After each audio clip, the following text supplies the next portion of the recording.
Martinez with another episode of Simplified. All right, so in episode 8, before we went on that wild fishing trips, we were going over accounts receivable. So the first thing we did is we created an invoice. And this is all part of the process that we have to go through. This process is very important, whether you're doing it by hand or whether you're doing it in QuickBooks. So the first thing is we got to create the invoice. The second thing we got to do is how are we going to handle the payment being received for that, right? So that's going to be the payment. And whether we're going to be using direct to the bank account, or are we going to be using undeposited funds?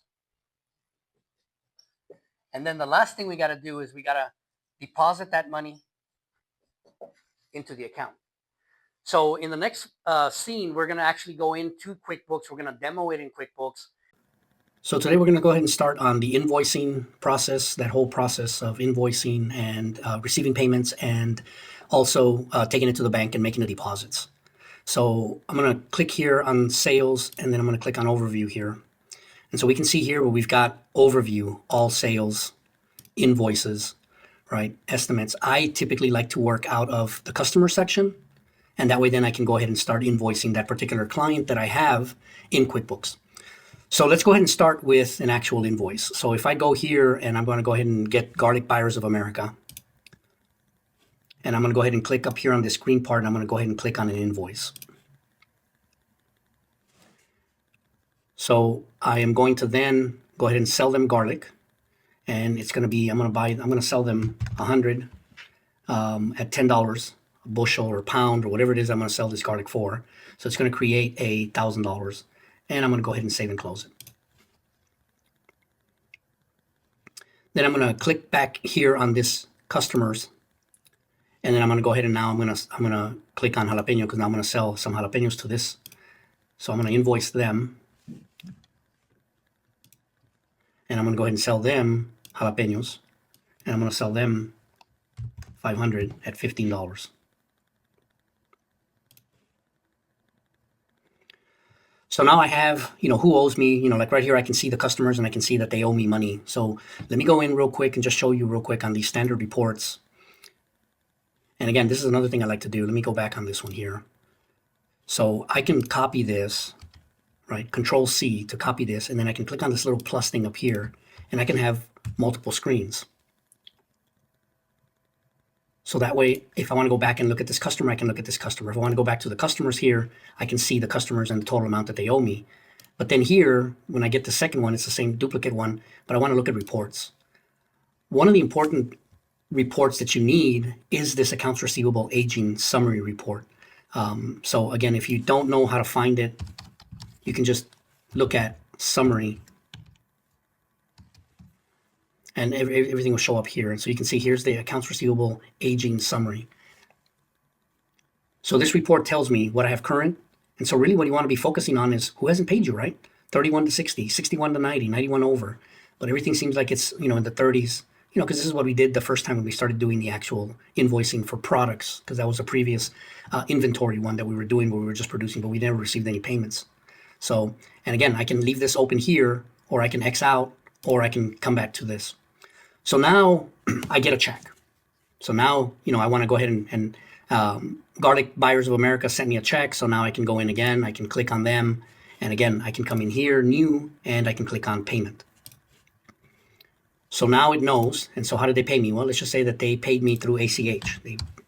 I can make a add new ACH line item, save it. And that way then, I can click ACH or cash or check. So, they gave me this. So now here's where I can deposit it into the bank account. Or what I usually like to do is I like to use what's called undeposited funds. Payments to deposit. And so then let's just say that they're going to pay me. They paid me the $1,010, right? So watch what QuickBooks did though.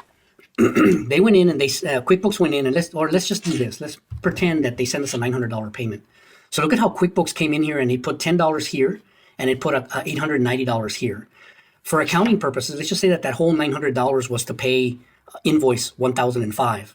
Well, if you let the system default for you, it's gonna mess up your payments and stuff. And so it's real important that you make sure that when you're receiving payments, that you're receiving them to the right invoice. So if they're giving you that, and that $900 has nothing to do with this first invoice, you need to make sure that it gets done. Now, in the actual icon, the gear icon, you can actually turn this off so that it doesn't automatically put like the first invoice or the last invoice, the latest or the oldest invoice, and try to apply these payments. You literally have to go in and do that.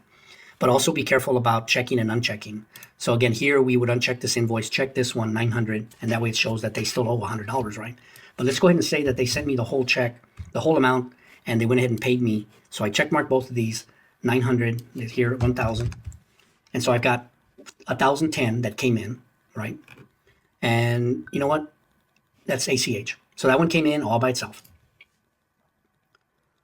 So now I have, that this client doesn't owe me anything. And at the same time, if I look at this payment and I edit it and I see, it'll tell me right here that it's an ACH and it's payments to deposit and it's 1010, right? 1,010.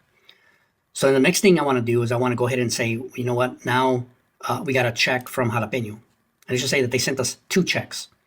They sent us this one for $115. So let's receive a payment for $115. And let's just say that this one, they gave us a check and it's $115. Okay, and see how it automatically defaults? So let's make sure that we're checking the right ones that are being paid. Okay, and so then that way then we can just go ahead and save and close this one. And let's just say that today they also sent the payment to pay off that $7,500 one. So we'll receive that payment and they sent us another check and they sent us the $7,500. Okay, and we save and close that one. So now it shows that they don't owe us any money, right? So now we can go in here and we can look at this AR aging summary and we can refresh it. And it's going to show now that only this Ajo Comprador de America at $50 owes us money. Okay, so everything's being updated, and with this multiple screen, you can have 2, 3, 4, 5 different screens going on to be in different places. So you don't have to be back and forth, and trying to get back to the original and stuff like that. So so now that we received the payment, so we invoiced the client, we received the payment, so now we're going to go in and take it to the bank, right? So now we're going to come up here and we're going to click on new and we're going to do bank deposit. And this is where the fun starts. So now because we put it on deposited funds that it's sitting on my desk, it's not really sitting on my desk because this one ACH isn't. This one got directly deposited into the bank account. So I want to make sure that this one goes to the bank directly, right? And it's going into the bank account. I put cash, but it's a bank account. And let's just say that it's today, and I'm going to take, and that deposit went into the bank today, save and close. Now I can go back and I can bank deposit again, and now I'm physically going to take these checks to the bank. So I'm going to combine these two, and the $115 check and the $7,500 check, and I'm going to make $7,500 payment that's going to go to the bank. That is how the undeposited funds works in QuickBooks.